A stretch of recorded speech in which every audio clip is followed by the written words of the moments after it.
I'm against fake news. If you want to play tough and want to hate, I'll always show up and never slow down. No, I don't take crap. I have no love for fakeness. If you want to play tough, I want to hate this, although I'm sure. I never slow down. No, I don't take crap. I have no love for fake news. If you want to play tough and want to hate this, I'll always show up and make a statement. I never slow down. No, I don't take crap. I have no love for a statement. I never slow down. No, I don't take crap. I have no love for the fake news. If you want to play tough and want to hate this, I'll always show up.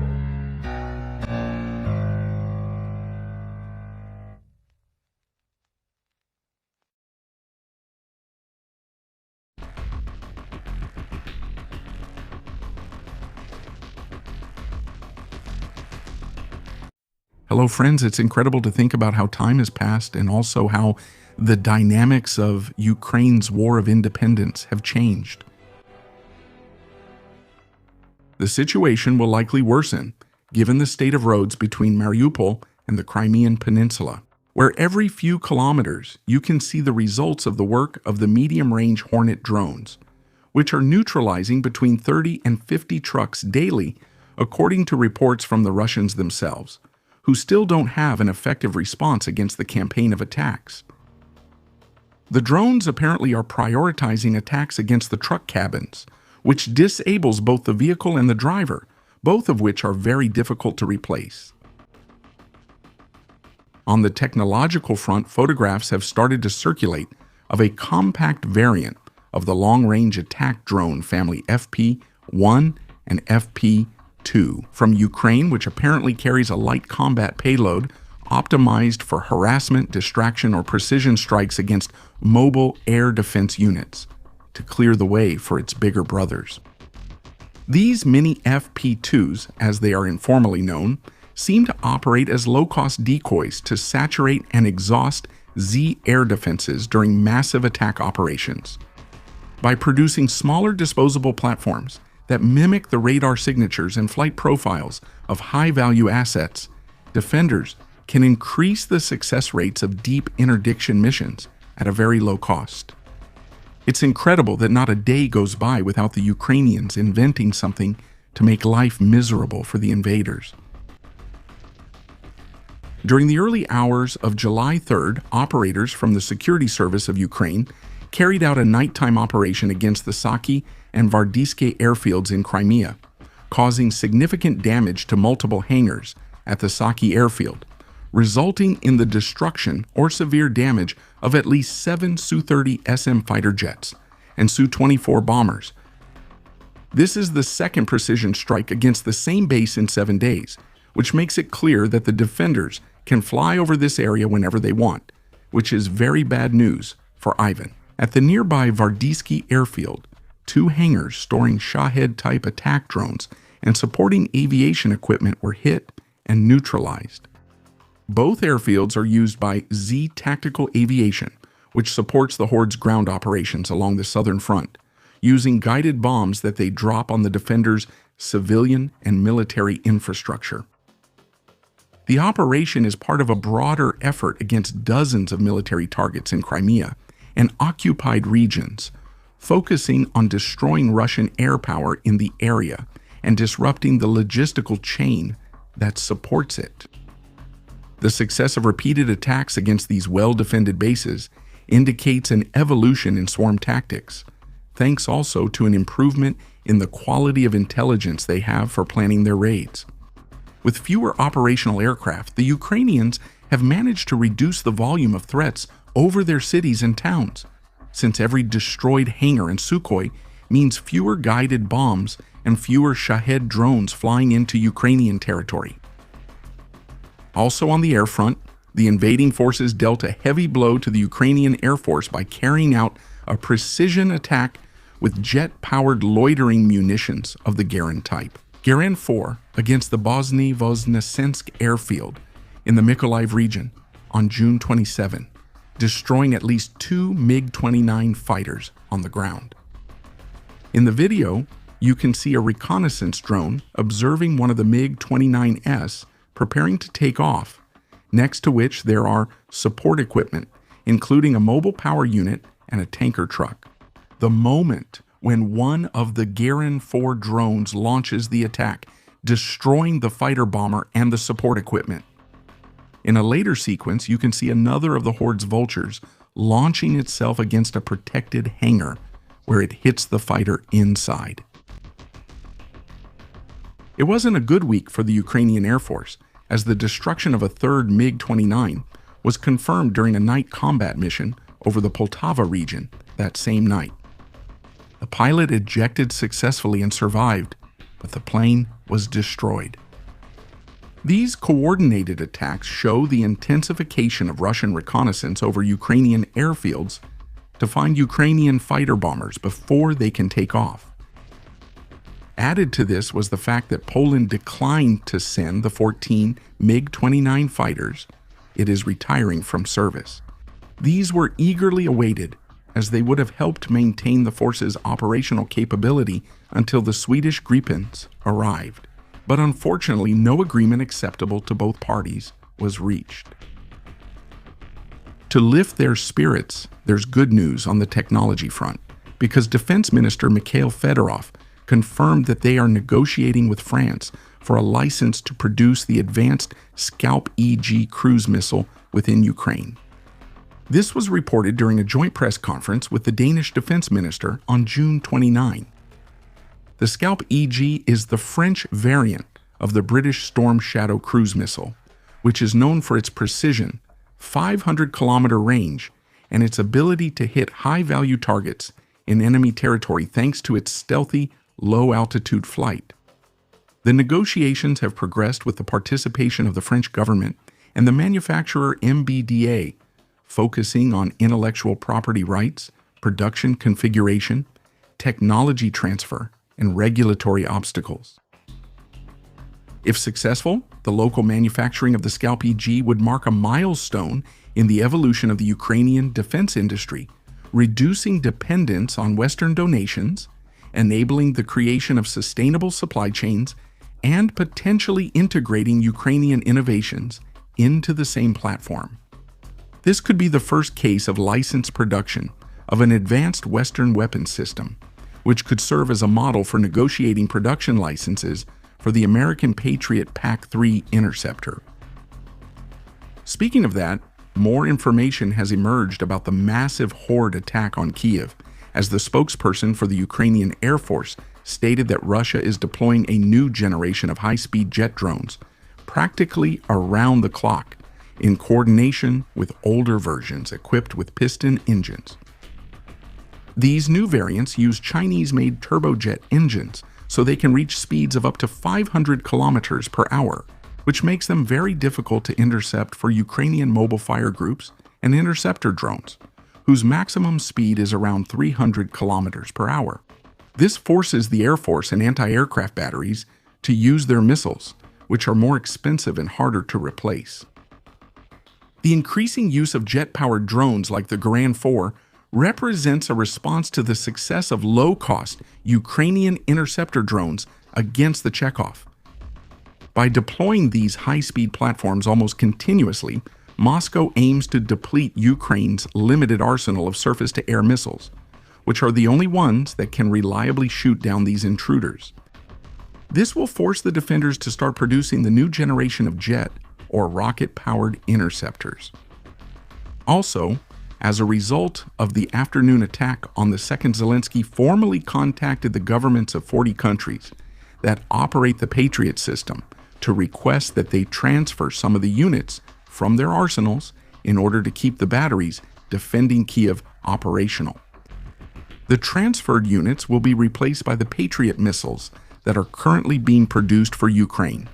This makes it clear that the stocks of the defenders' most advanced air defense missiles are dangerously low, or frankly, have already run out, creating a serious threat to Ukrainian cities and civilians. For this reason, the Ministry of Defense reported that the decision was made to sign an additional contract for 100 more Patriot missiles financed with funds provided by the European Union. Zelensky also once again asked President Trump to authorize Ukrainian companies to begin local production of Patriot PAC-3 missiles. To sweeten the deal, He indicated that this production capability would also be useful for the United States if it ever needed more interceptors for its operations. Surely referring to the little problem Trump is facing with Iran? We'll see what Agent Orange has to say. Even so, the defenders are still holding out on the front lines and are quite well equipped in case a Z-marked vehicle shows up. Comrade, you will eat now. Hello? These are guys, one-time workers.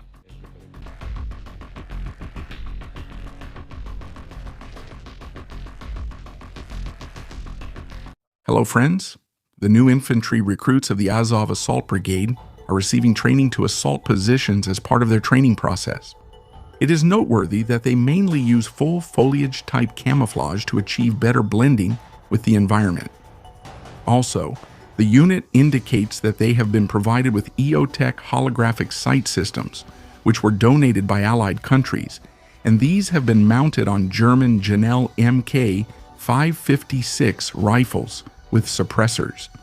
In summary, excellent equipment that reflects the defenders' concern to provide their fighters with the best possible equipment to accomplish their mission. A wounded Ukrainian fighter needed to be urgently evacuated to a medical facility, so his comrades sent him on a ground drone. On the way, the vehicle was attacked and immobilized by a strike drone from the Horde, forcing the wounded man to try to take cover in the vegetation. At that moment, the invaders sent another drone to finish off the defender. A mosquito intervened and destroyed the attacker in the air, preventing this. I hope the wounded man was finally evacuated. On the technological front, the company Firebolt Engineering confirmed on July 6 that its Griffin jet interceptor Mosquito successfully destroyed a Russian Jiran 2 type kamikaze drone during the massive overnight attack that morning. The action was validated by the Ukrainian Air Defense Command and represents the first confirmed destruction of a Shahed by a Ukrainian jet interceptor drone. The attack took place amid one of the largest recent Russian attacks, which involved 68 missiles and 351 drones of various types, resulting in at least 17 civilian deaths and dozens of injuries. This is important because the Horde has started using the new generation of Jiran 4 jet drones, which are faster and therefore harder for the A-list interceptors to hit currently used by the defenders. The new version of the Shahed, equipped with Chinese jet engines, is capable of exceeding 350 kilometers per hour, which is more than twice the speed of the previous propeller models that usually fly at 180 kilometers per hour. Flying at high altitude and high speed, the Russian Raiders are very hard for ground-launched propeller-driven interceptors to hit. That's why the Griffin arrives at the right moment to close that gap, offering a scalable and effective countermeasure against the Horde. It can reach an interception speed of over 350 kilometers per hour, flying at an altitude of 7,500 meters, with a range of up to 120 kilometers. Launched by catapult, it is capable of flying for 20 minutes at high speed. If it doesn't find its target, it can land and be reused. Its unit cost is $9,000, making it a good option to intercept the Shahed, which have an estimated cost of $50,000. Let's continue with things that fly. And I have to admit that at first I thought this information was clickbait. After more research, I realized it's real. Because the Ukrainian Defense Innovation Platform, Brave One, is spearheading a line of technological development to incorporate what appear to be air bikes or air buggies, I'm not really sure what to call them, which are single-seat multicopters designed to quickly transport soldiers to nearby objectives. The project was announced by the program director during the Brave One Advantage event.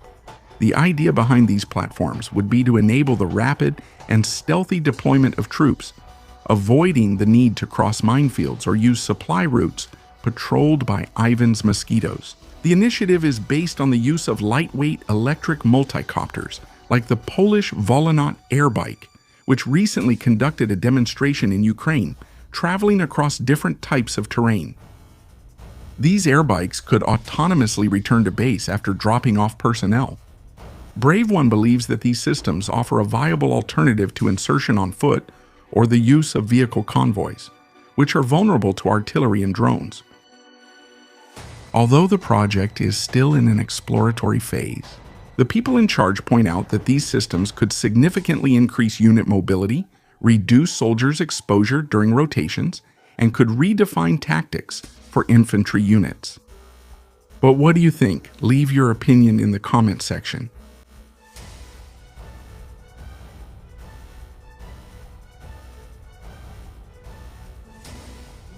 On the naval front, this looks like something taken straight out of a World War II movie. You know, when Allied convoys crossed the North Atlantic under the threat of German submarines.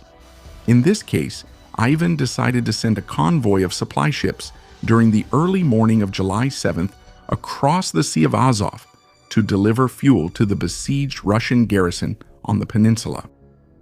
The idea was apparently to gather such a large group of ships that even if some were attacked in transit, most would manage to reach their destination.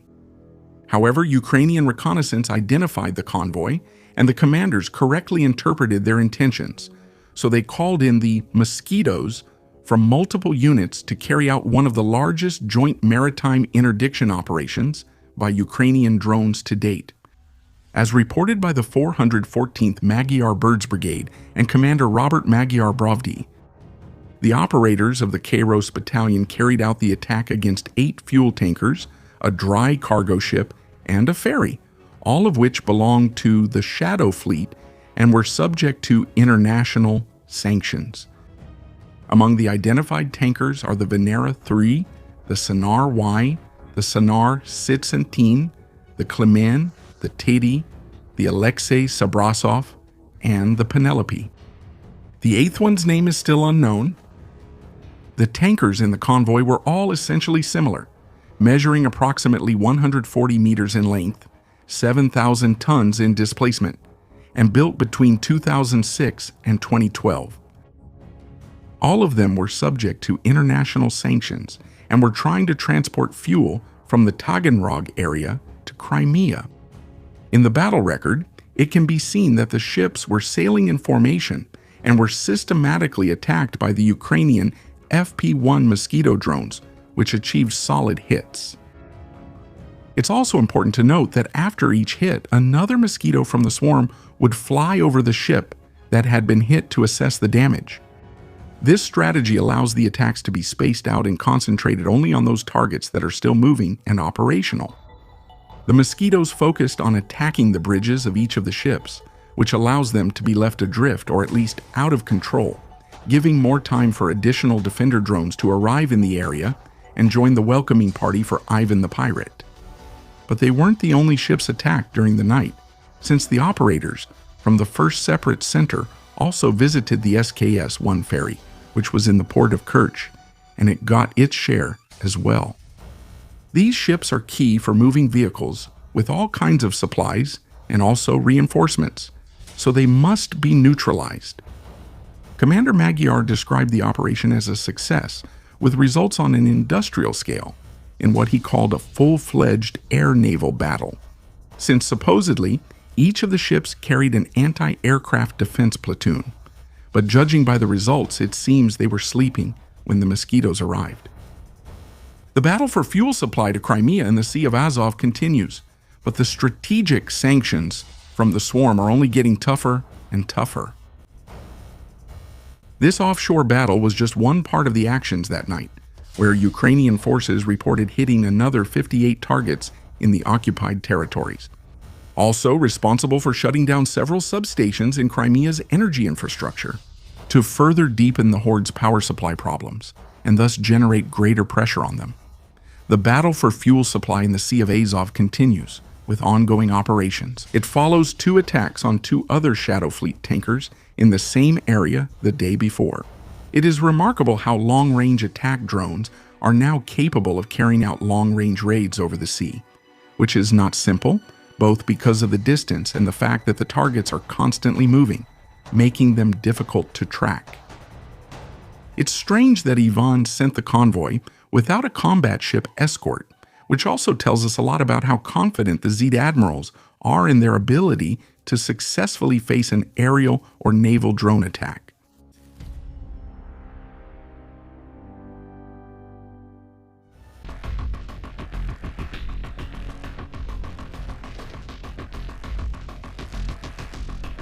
Hello, friends.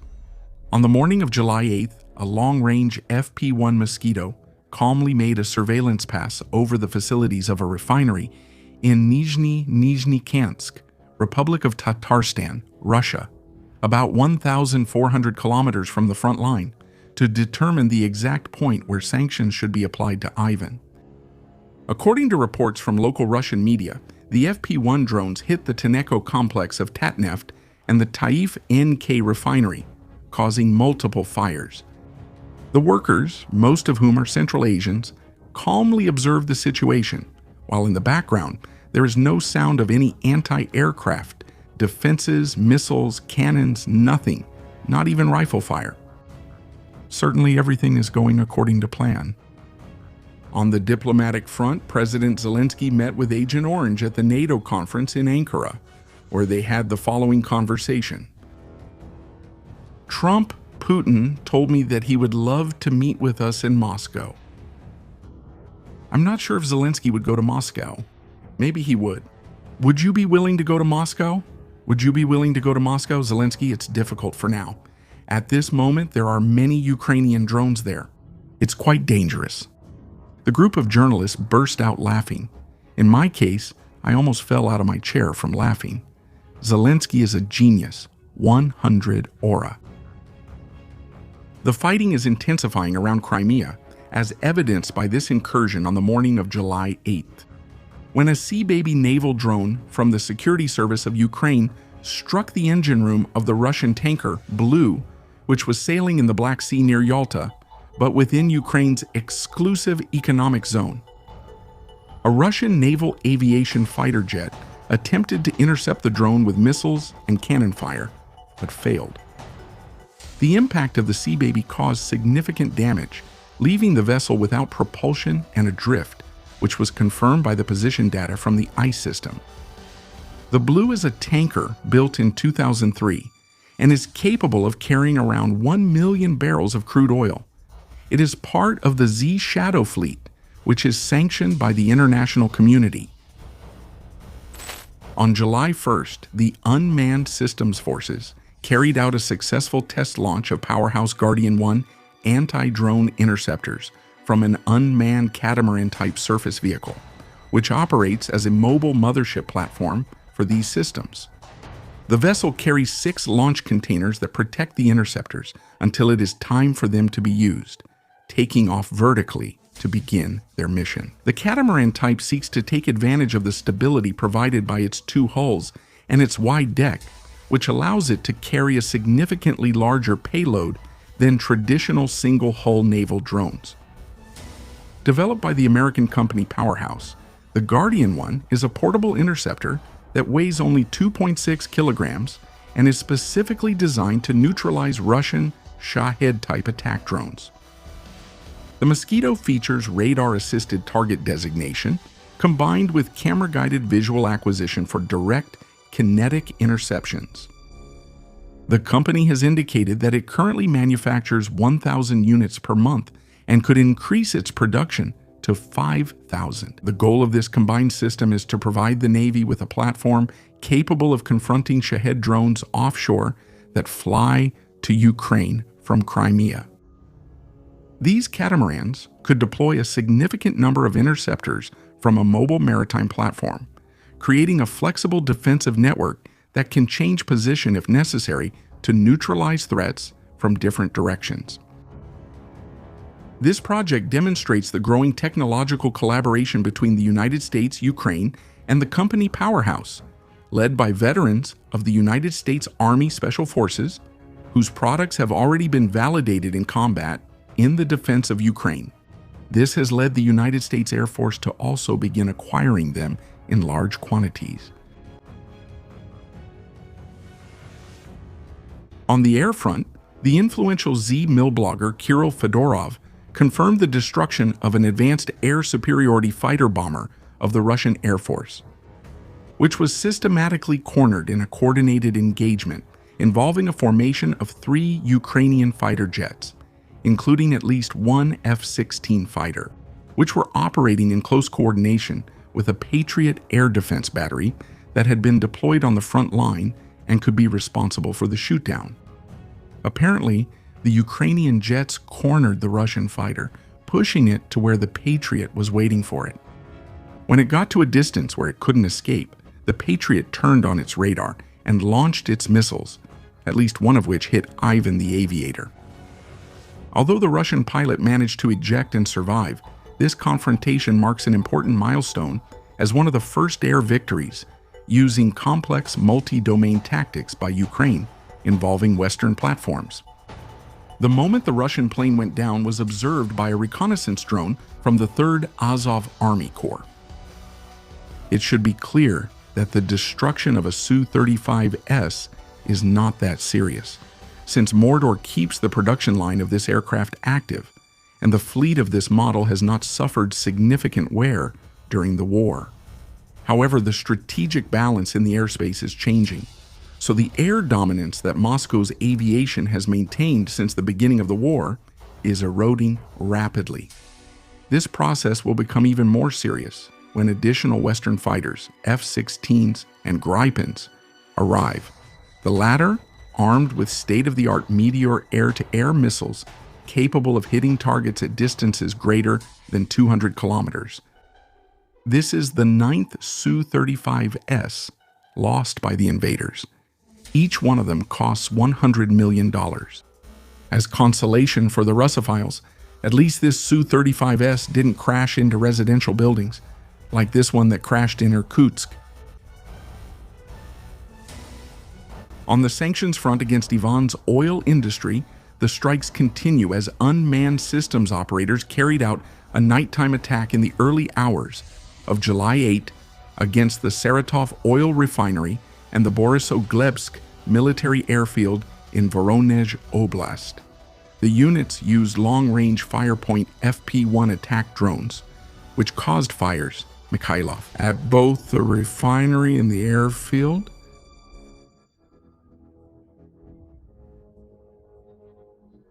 The Saratov refinery, operated by Rosneft, processes around 7 million tons of crude oil per year, and it produces gasoline, diesel, fuel oil, and aviation fuel, which supplies both the civilian market and the military operations of the invaders. The Borissoglebsk airfield is the base for Su-34 Su-E and Su-C aircraft, which are used for the Saratov refinery.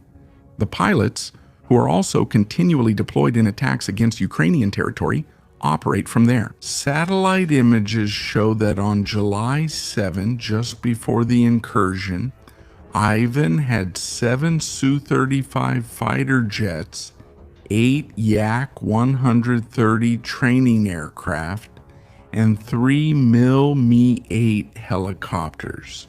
These attacks reduce the already strained Russian capacity to refine fuel and limit the invading air force's ability to launch glide bomb attacks against Ukrainian units. According to data from NASA's firm satellites, something is burning furiously in the parking area of the runway.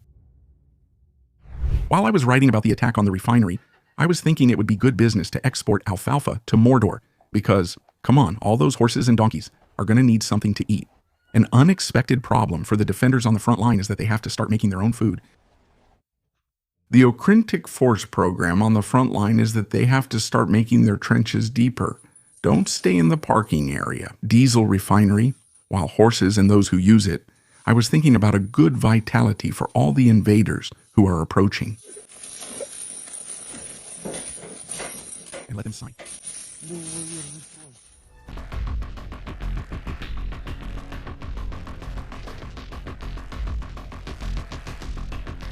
Hello, friends. A Defender's Army aviation crocodile helicopter is coming home after a combat mission, navigating by the roads. This is for 2 reasons. First, GPS signal interference by Russians and Ukrainians makes those systems not 100% reliable near the front, but it's also to hide among the traffic, to prevent Ivan from figuring out where the dispersal bases of Ukraine's helicopter force are. Hopefully, they'll soon get the helicopters they deserve to perform their missions more safely and effectively. And to make them even more jealous, here's a brief record of an attack by a Ram-2X loitering munition against a Mi-8 HIP helicopter of the Horde, which was operating from Crimea. The removal of invaders from the peninsula continues. A mosquito patrols a settlement where the presence of orcs has been reported, so it enters a house looking for any unwanted visitors. One had already built a nest in a corner. Great precision from the operator, and the video quality is extraordinary too. Of course, this doesn't impress Ivan, but he's always annoyed about something. In this case, we can see how the Ukrainian hosts care about the health of an invader. So when they find one, they give him shock treatment to address two of his illnesses: invading neighboring countries and smoking while driving. In the process, the logistics truck that the illegal tourist was traveling in is disabled, so I'd say it's a good day's work for the Ukrainian swarm, since just by applying this treatment, they'll earn points for deputinizing the truck and deputinizing the road. On July 4th, in a meticulously coordinated attack that demonstrates the growing tactical coordination of Ukrainian units, the drone operators from the Lazar Group of the National Guard, working together with the Kardia Brigade, identified, tracked, and destroyed a Russian Buk M3 surface-to-air missile system that was hiding in a dense forest. The operation cleared a critical air corridor that allowed a fighter bomber from the Air Force to launch a precision bomb attack against two Russian command posts. The Buk M3 is one of Russia's most advanced mobile air defense platforms and had been deployed in that area precisely to protect the command post. What's interesting is that we see how ground and air forces work together to launch perfectly coordinated operations, first to eliminate the Horde's air defenses in the sector. This created a brief advantage, enabling a long-range attack on the Russian command infrastructure nearby. To ensure that the command center had been neutralized, the operators of the Lazar Group launched some drones to scout the approaches to the facilities. Great work by the whole team involved. On the strategic sanctions front, Ukrainian forces carried out one of the deepest and most symbolic attacks of the war, striking the largest oil refinery of the Horde, located 2,500 kilometers from the Ukrainian border in the Siberian city of Omsk.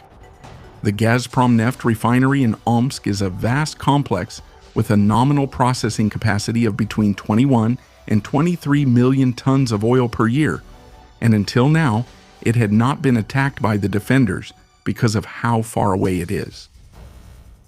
The Ukrainian General Staff confirmed the operation, stating that long-range FP-1 attack drones were used, upgraded 13, of which managed to directly hit the primary oil refining units, the OU AVT-1 and AVT-11, with a combined capacity of 16.8 million tons of crude oil per year. Therefore, they are the key nodes in the primary oil refining process. This means that a large part of the raw material volume passes through these units, so their destruction interrupts the operation of most subsequent processes and can lead to a complete shutdown of production at the refinery. It's interesting that in this video we see how one of the attackers flies over the refinery to choose a target that hasn't been hit yet in order to maximize the damage of the attack. That shows it was controlled in real time by its operator. This attack makes it clear to us that the FP-1 drones now have a range of at least 2,500 kilometers, a performance that would have been achieved by installing larger diameter wings, and that the refinery has not only been targeted, but it has also been controlled by an additional fuel group within the same wing. In addition, the drone operators demonstrated a remarkable mission planning capability as they were able to bypass significant concentrations of air defense in several cities and intermediate industrial centers. Omsk was considered a secure facility and completely out of reach of the defenders, but it became the latest of the 11 major Z refineries to enter the glamorous and exclusive list of Ukrainian raid targets. Strategically, the attack shows a new capability of the Ukrainian forces to reach the most important facilities of the Z oil industry. It also reveals weaknesses in Russian air defenses, while creating economic and psychological pressure by disrupting a key part of Russia's fuel production network, the one that meets demand in Siberia and across the country. And the Mortarites in the city know this, the ones who, after the attack, immediately went to fill up the tanks of their Ladas, just in case. Someone who has an interesting opinion about the attack is the mill blogger Z, Yevgeny Goldman, who on July 4th delighted us with one of his comments. The goal of the Ukras now is to destroy our refinery in Omsk, and we must prevent that from happening. We need to close off the Omsk region, my dears, in 4 rings. If they attack us there, we'll be screwed. And they'd have to lock up half the government. Useless bastards. Still waiting. What are they waiting for? What's the president waiting for? We have someone who can make a decision. To hell with all these ministries if they can't decide anything. Times are different now. The homeland is in danger. Well, if he says so, who are we to contradict him? Was that all? Well, no, because on July 6th, the Unmanned Systems Forces successfully attacked the Slavneft oil refinery in Yaroslavl, one of Russia's largest and most strategically vital fuel production facilities. Since it was the last major refinery in the complex supplying Moscow that remained practically untouched and operating at high capacity. Other key facilities in the region had already been neutralized or severely damaged by Ukrainian sanctions. But that serious oversight was a risk. Therefore, operators from the 1st Unmanned Systems Brigade, the 412th Nemesis Brigade, and the 413th Raid Brigade, working together with units from the Directorate of Intelligence, Defense, Security Service, Border Guard, and the Foreign Intelligence Service of Ukraine, they carried out a massive direct attack against this target, located more than 700 kilometers inside the territory of the Horde. The Yaroslav refinery has an annual processing capacity of approximately 15 million metric tons and produces gasoline, diesel, jet fuel, and essential oils for Putler's war machine. Finally, they asked Dennis Stillerman, CEO of the company Firepoint, about these new ultra-long-range FP-1 drones, and he replied that they have an estimated range of 3,400 kilometers. This means they can cover approximately half of Russian territory, or to give you a better idea, they could fly from Kharkiv to Iceland.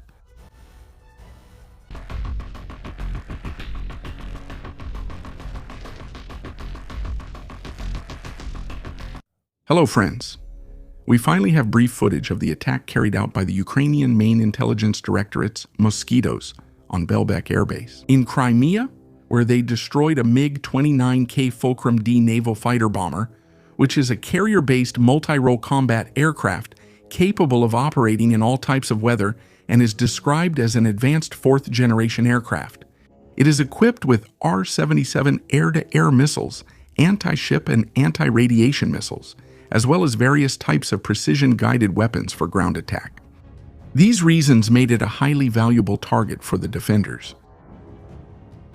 Despite the events in the Sea of Azov, the campaign of medium-range attacks is still ongoing, as demonstrated by the 426th Unmanned Systems Regiment, whose drone finds a truck next to a tanker truck and proceeds to take out both of them.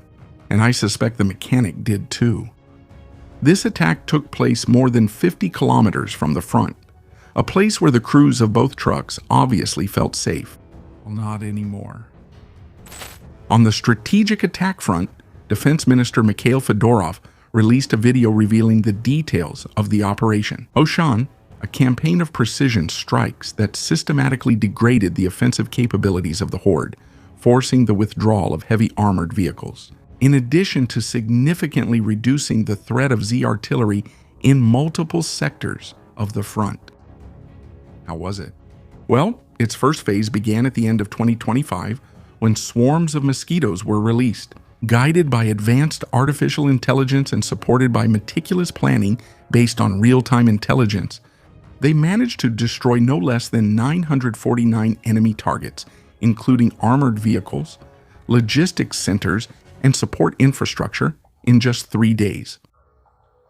This lightning attack forced the Russian forces to withdraw a considerable amount of heavy equipment from their forward positions, delaying their mechanized assaults for about 6 months, which gave crucial time to strengthen the Ukrainian defenses in the sector. In June of 2026, a second phase was called Art Ocean, this time displaying a new generation of loitering munitions. Supported by meticulous intelligence, the operation was carried out with swarms guided by artificial intelligence. Swarms of mosquitoes guided by advanced intelligence and supported by meticulous execution were deployed. Swarms of mosquitoes guided by advanced artificial intelligence were launched, supported by meticulous execution. Both phases of the operation neutralized 1,180 enemy targets, using advanced AI mosquito swarms and precise execution. Achieving an 81% success rate, the campaign highlighted the crucial role of specialized units, including the Lazar Group of the National Guard of Ukraine and the 412th Unmanned Systems Brigade. Nemesis, which operated its mosquito drones more than 50 kilometers behind enemy lines, carried out devastating attacks against howitzers and vehicles. Operation Ocean represents a new model of combat in which swarms of low-cost, adaptable drones are capable of eliminating significant concentrations of traditional mechanized forces. By focusing first on armored vehicles and logistics and then on artillery, the Ukrainian forces not only disrupted the offensives that Ivan was preparing, but also ruined the operational tempo of Russian troops in several sectors, making life easier for the defenders of the advanced Ukrainian positions. An interesting fact is that the codename Auchan is an ironic mockery of the French supermarket chain Auchan in Russia, which still operates 235 stores in that country. I believe that this model of operations will become the standard in the coming months, and I attribute it entirely to the influence of Minister Fedorov in the planning of the armed forces. On the naval front, we return to the Sea of Azov, where on July 9, the armed forces of Ukraine reported having hit 12 more tanker ships from the Russian Shadow Fleet, which were sailing in the Sea of Azov during the night, along with a cargo ship and a tugboat. This brings the total number of invading ships attacked in this offensive to 35. These figures come directly from Commander Robert Magyar Brovdy and the Ukrainian General Staff, and are also supported by the respective videos that confirm the hits. These vessels are not simply merchant ships, but are a vital element for sustaining Russian military operations in southern Ukraine, while also generating billions of dollars in revenue that allow the invaders to maintain their operations. Each tanker can carry approximately 7,000 tons of fuel, so their disruption is a direct blow to Russian logistics, which are already weakened by simultaneous Ukrainian attacks on refineries and land routes. The operation was coordinated by the Deep Strike Center, which is a newly created unit specializing in the planning of long-range combined attack operations, which in this case included mosquitoes from the 20th K2 Brigade, the 412th Nemesis Brigade, and the 413th Raid Regiment. It is appreciated that the defenders include a number. Operation has been carried out in fuel refineries to keep a clear count of each impact. The way these ships operate is by loading fuel at ports located on the banks of the Don River, then sailing to the Sea of Azov, where they transfer that fuel to large tankers. But now they are heading directly to oil terminals in Crimea, something the refinery operators simply cannot allow. On the technological front, the Ukrainian company, the Forex, Law released a video demonstrating the operation of its heavy attack drones. Lupini's 10, equipped with the TFL-1 terminal guidance module, which takes control of the flight when the aircraft is 500 meters from the target and follows it until impact. The footage shows the operator starting the attack sequence. This is the moment when the Mosquito begins to use a computer vision system to detect, recognize, and track the target. The company has formalized a strategic alliance with the system's regiment no tripulados Pilum, perteneciente of the Ukrainian Guard, Azov, to speed up the deployment of the refiners. The company has formalized a systems attention and attention alliance with the systems regiment and attention refiners, has formalized a strategic alliance, systems attention, a strategic alliance with systems for the selection of the refiners, and a strategic alliance with systems of attention. The company has formalized an alliance of systems attention refiners, which is, the company has formalized a regiment of systems attention refiners, attention and refiners. The alliance that refers to the sequence has formalized a strategic systems and refiners sequence. The company alliance regiment systems, the management of the company refiners, which refers to the information, tactics of the operation instead of piloting the aircraft, improving accuracy, especially against moving targets. The TFL-1 module can be used against all types of targets, in the air, on land, and in the water, allowing the mission to be successfully accomplished even under the most intense electronic interference that Ivan can generate. This is crazy. The engineers of the 425th Separate Assault Regiment Scalia converted a Novator armored vehicle into an unmanned remote-controlled ground system and published a demonstration of its operation on July 9th. The vehicle, manufactured by the company Ukrainian Armor, is driven to the area of operations, where the driver activates the remote control system and exits the vehicle, which is then operated from a remote control station using a PlayStation steering wheel and pedals.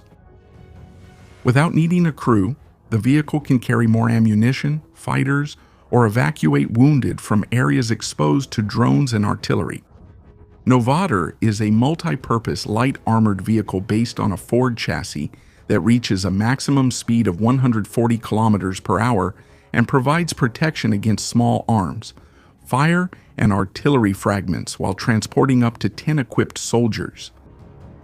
I wouldn't be surprised if Ukrainians soon add a remotely controlled weapon station on top, which makes sense. Well, these are just two examples of the innovation ecosystem that is emerging in Ukraine and is starting to be known as Defense Valley. If you want to see additional content about the war in Ukraine, I'd like to invite you to check out our two new channels, where we present information about the war in a different format. Don't forget to check them out. Remember to visit our Patreon, where for just $1 you'll have access to a large number of uncensored videos and documentaries. Don't forget to leave a like and subscribe to the channel.